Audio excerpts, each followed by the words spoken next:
Welcome guys. Welcome sa ato ang bagong na-discover nga laganan karon. Na diri sa Viewpoint Opol.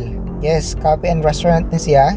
Ka-serve ni sila og lunch to dinner nga mga pagkaon. Then napay mga snacks na mga coffee. Then kani nga lugar pod guys no, na sila entrance fee nga 100 per head pero consumable ni siya. Dayon while enjoy mo sa inyong pagkaon og nag-enjoy mo sa iyong coffee diri sa ilang coffee shop, then maka-relax pud ta no, while magtan-aw sa kanay sa view sa tibuok lugar. Then makita na to ang Cagayan de Oro City. Then maka-relax pud ta kay bugnaw kay ang panahon nila diri, bugnaw kay ilahang weather. Dayon naapod sila yung mga amenities like swimming pool, naa sila yung mga tables, and napod sila yung mga dulaanan sa mga bata na wala lang nako na videohan pero naani sila. So karon ang ilahang pagkaon diri is affordable pod kayo guys no.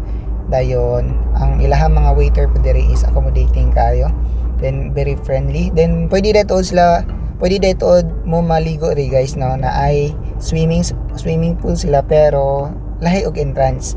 Bali 100 sa entrance fee plus kung maligo kag swimming pool dapat naka-attire ka 200 to 300 per head ang ilahang entrance fee sa swimming pool. Then mo ni ang view no, once nga hapon na mga around 5 na ni siya. Nice kayo, relaxing kayo. Then napon na sila iba before ko malimot dito, naan sila yung mga rooms nga pwede mo mag overnight stay, pwede mo mag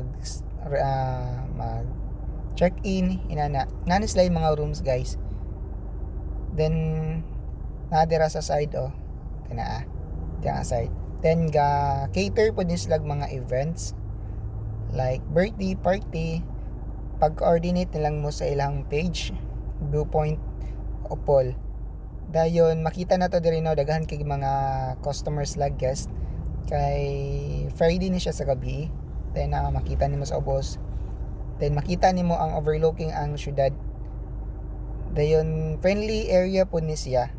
So that's it, and see you guys in the next video. Thank you.